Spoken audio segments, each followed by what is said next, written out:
Hey, welcome back to Oops My English, the podcast that makes learning English easy and enjoyable. I'm Mia. And I'm Leo. Thanks for being here. We've got a really fun one for you today. So, Leo, I have to tell you something. Last weekend, I went to my cousin's wedding, and it got me thinking about how much weddings have changed over the years. Oh, I love weddings.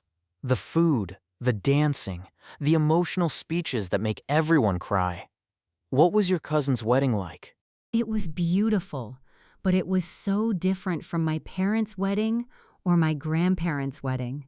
Everything was personalized and modern. They had a hashtag for Instagram, a drone filming from above, a photo booth with funny props, and the bride wore a pink dress instead of white. A pink dress? That's bold. I love it. But you're right. Weddings today look nothing like they used to.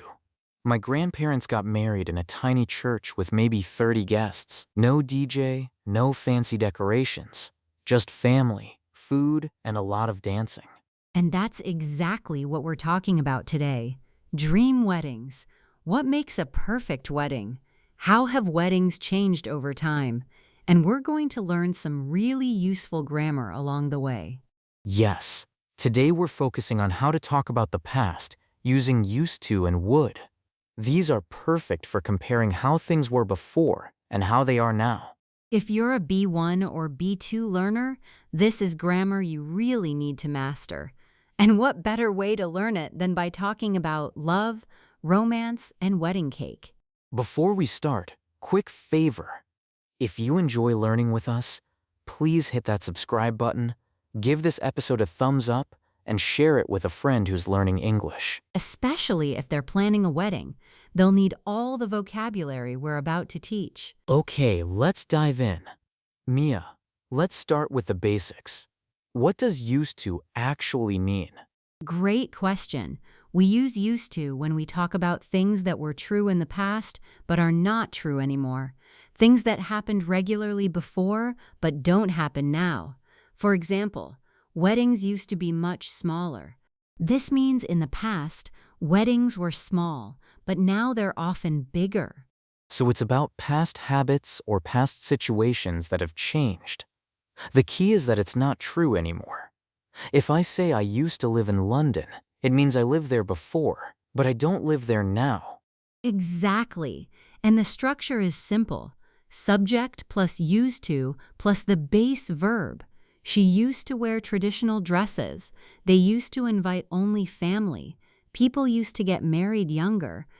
Now what about would? How is that different?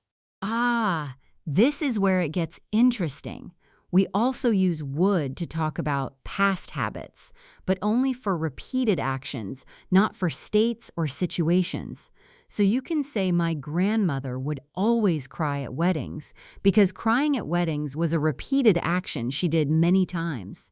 But you can't say I would live in London if you're talking about where you lived.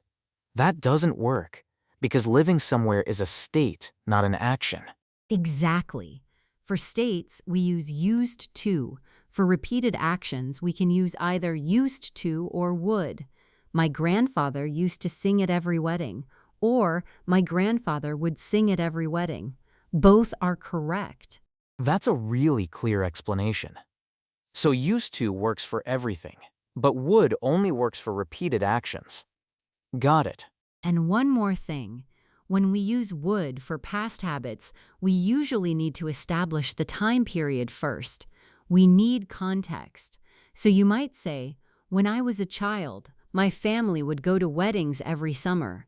My grandmother would cook for days. My grandfather would wear his only suit. The when I was a child part sets the scene, and then would describes the repeated actions within that time. Perfect. Now let's use this grammar to talk about weddings. How did weddings used to be different from today? Well, let's start with the basics. Weddings used to be much simpler.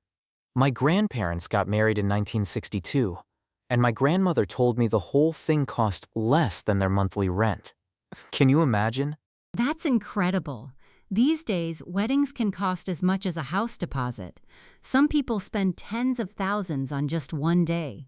The wedding industry has completely transformed. Weddings used to be about the marriage itself, the commitment, the joining of two families. Now they're often about the event, the aesthetics, the perfect photos for social media. It's become almost like producing a show. That's not necessarily bad, but it is very different. My mom told me that when she got married, she didn't even have a wedding planner. She just organized everything herself, with help from her sisters. A wedding planner? That's a job that barely used to exist. Now it's a whole profession.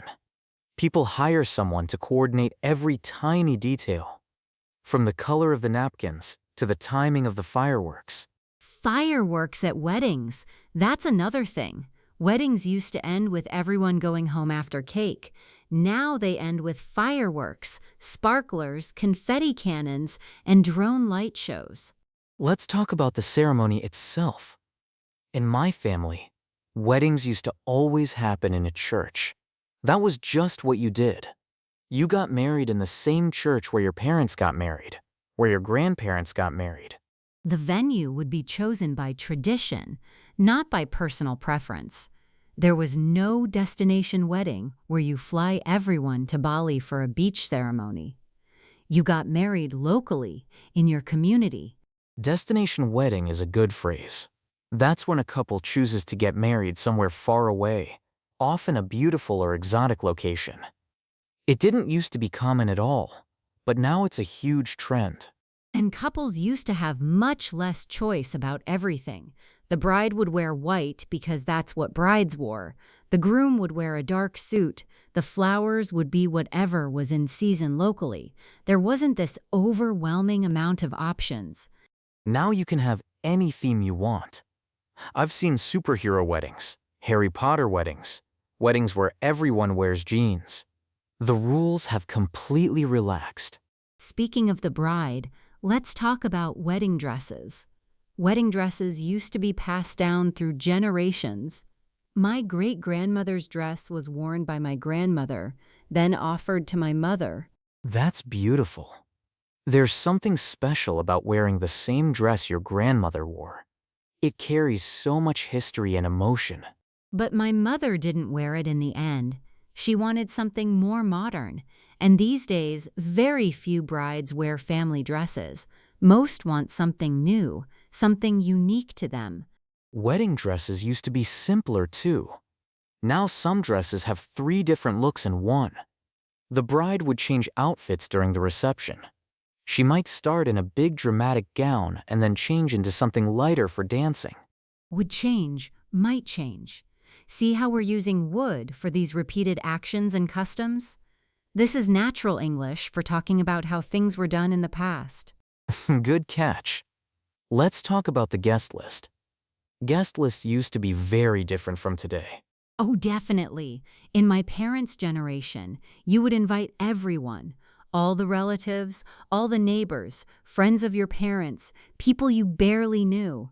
Weddings were community events. My grandmother told me her wedding had over 200 guests, and she didn't even know half of them personally. They were friends of her parents or distant relatives she'd never met.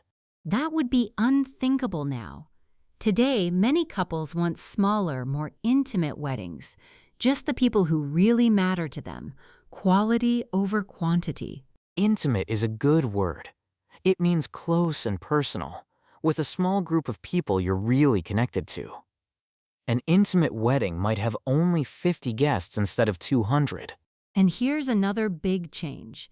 Couples used to send paper invitations through the mail. Beautiful cards with formal wording.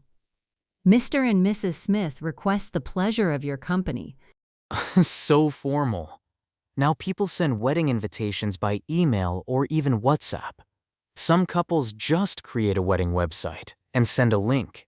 And guests would always reply formally too. You'd send back an RSVP card saying whether you could attend. RSVP stands for Répondez s'il vous plaît, which is French for please respond. Now you just click a button on a website or text back, "We'll be there." The formality has almost disappeared. Let's talk about food. This is one of my favorite parts of any wedding. Food at weddings used to be very traditional. In my culture, there were specific dishes you would always serve. Everyone knew what to expect. Same in my family. There would be a roast dinner or a formal sit-down meal with multiple courses. The menu was quite predictable, but that was comforting in a way. Now couples get incredibly creative with food. Food trucks at weddings, sushi bars, pizza stations, dessert tables with 15 different options. I've even been to a wedding with a taco cart. A taco cart. That sounds amazing. And the wedding cake has changed dramatically too. There used to be a very traditional fruit cake, sometimes so dense you could barely eat it. But it would last forever, and couples would save the top tier for their first anniversary. That tradition still exists, but many couples choose different cakes now. I've seen weddings with towers of cupcakes, or cheese wheels stacked like a cake, or no cake at all, just a donut wall. A donut wall. That's the kind of wedding I want to attend. Let's talk about music and entertainment. How has that changed? Well, weddings used to have live bands or sometimes just a family member with an accordion or guitar. My grandfather would play violin at family weddings. That was his role. That's so lovely. There would be traditional dances that everyone knew. The older generation would teach the younger ones. It was about participation, not performance. Now many weddings have professional DJs with elaborate light shows. Some couples hire famous singers or bands to perform. It's become much more like a concert or a club night. And the first dance has changed too. Couples used to just sway together gently to a romantic song, simple and sweet. Now some couples choreograph entire dance routines and surprise their guests with professional-level performances. Choreograph means to plan and design a dance with specific moves. Some couples literally take dance lessons for months to prepare their first dance. I've seen videos online of couples doing flips and lifts during their first dance. It's impressive, but also a lot of pressure. Imagine practicing for months and then messing up in front of everyone. Speaking of pressure, let's talk about wedding photos. This is where things have really transformed. Oh, completely. Wedding photography used to be very simple. You would hire a photographer who would take some formal posed photos. Everyone standing in a line, smiling at the camera. Maybe 20 or 30 photos total. And you'd get them printed and put them in an album. That album would sit on a shelf and you'd look at it maybe once a year, on your anniversary. Now couples hire multiple photographers and videographers. They want hundreds of photos, candid shots, artistic shots, drone shots from above. The photography package alone can cost thousands. And the photos aren't just for an album anymore. They're for Instagram, for Facebook, for the wedding website.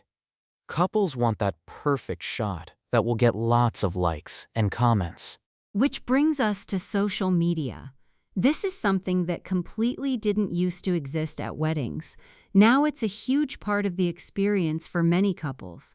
Creating a wedding hashtag so guests can share photos. Having a social media wall that displays posts in real time. Some couples even live stream their ceremony for guests who can't attend. Live stream means to broadcast something live on the internet as it happens. During the pandemic, this became really common because people couldn't travel to weddings.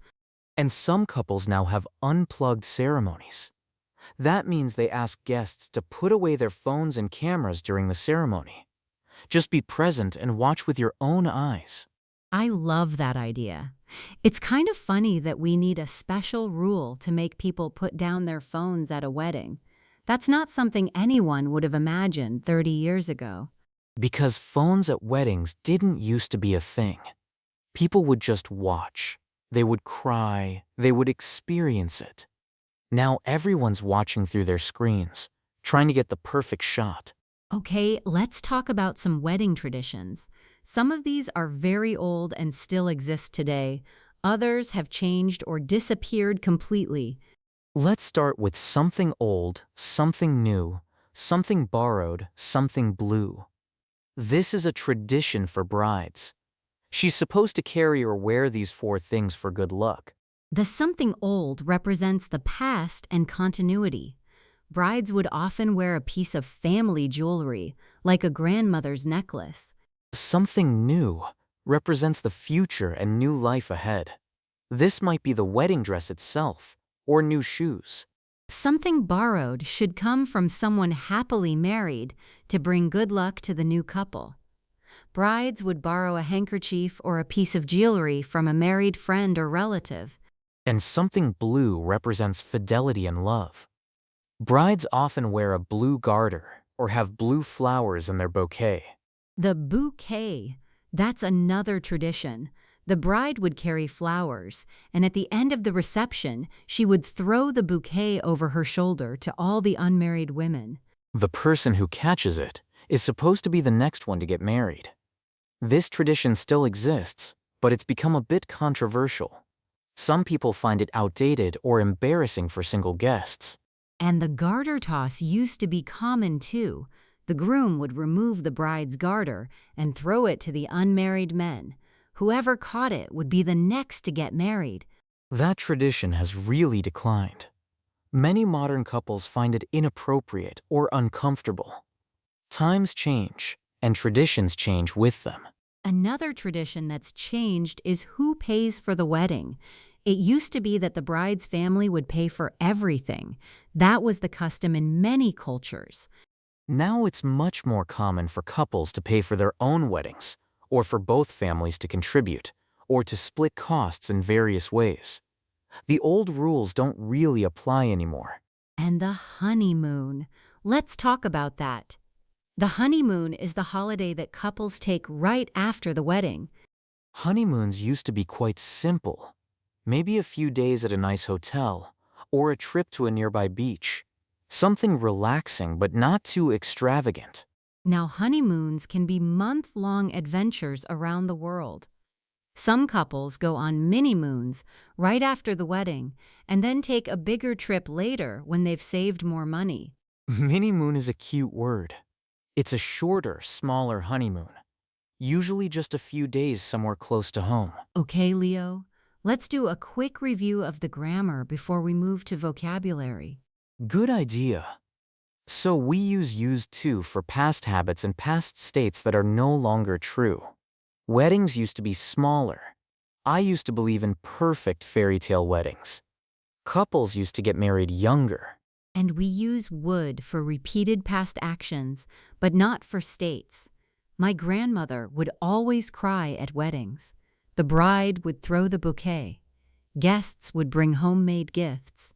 Remember, with would, we usually set the context first.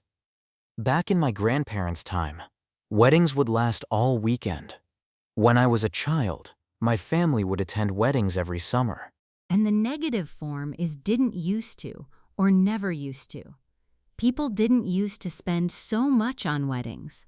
Couples never used to live stream their ceremonies. Or wouldn't, for repeated actions. My grandfather wouldn't dance, but he would always sing. Perfect. Now let's go through our vocabulary for today. Let's do it. First, venue. The venue is the place where an event happens. They chose a beautiful castle as their wedding venue. Finding the perfect venue was the hardest part of planning. Next, reception. The reception is the party after the wedding ceremony. It's where guests eat, drink, dance, and celebrate. The ceremony was short, but the reception lasted until midnight. Then we have bouquet. This is the bunch of flowers that the bride carries. It's pronounced bouquet. She carried a bouquet of white roses. The bride threw her bouquet to the crowd. Aisle. The aisle is the path between rows of seats that the bride walks down to reach the altar. Her father walked her down the aisle. Everyone stood as she came down the aisle. Vows. These are the promises that the couple makes to each other during the ceremony. They wrote their own personal vows. His vows made everyone cry. Best man and maid of honor. The best man is the groom's closest friend who helps him during the wedding. The maid of honor is the bride's closest friend who helps her. The best man gave a hilarious speech. The maid of honor helped her with her dress. To tie the knot. This is an informal expression meaning to get married. After 10 years together, they finally decided to tie the knot. When are you two going to tie the knot? To pop the question. This means to propose marriage, to ask someone to marry you. He popped the question on top of the Eiffel Tower. Everyone knew he was going to pop the question that night. To call off. This means to cancel. They called off the wedding 2 weeks before. The event was called off due to bad weather. Cold feet. This expression means getting nervous and wanting to cancel something you've agreed to do, especially getting married. He got cold feet the night before the wedding. Don't worry, everyone gets cold feet sometimes. To walk down the aisle. This specifically means to get married, referring to the bride's walk toward the altar. She always dreamed of walking down the aisle in her mother's dress. Are you ready to walk down the aisle? Hitched. This is a very informal way to say married. We got hitched in Vegas. So, when are you two getting hitched? +1. This is the guest you bring with you to a wedding, usually a partner or date. The invitation said I could bring a +1. Are you bringing a +1 to the wedding? And finally, RSVP. This means to respond to an invitation, to say whether you're coming or not. Please RSVP by May 15th. That's a lot of great vocabulary. Try to use some of these words this week, even if you're not planning a wedding. Okay, before we finish, let's share our personal dream wedding ideas. Mia, what would your dream wedding look like? I think I'd want something small and meaningful, maybe in a garden or by the sea. Not too many guests, just the people who really matter.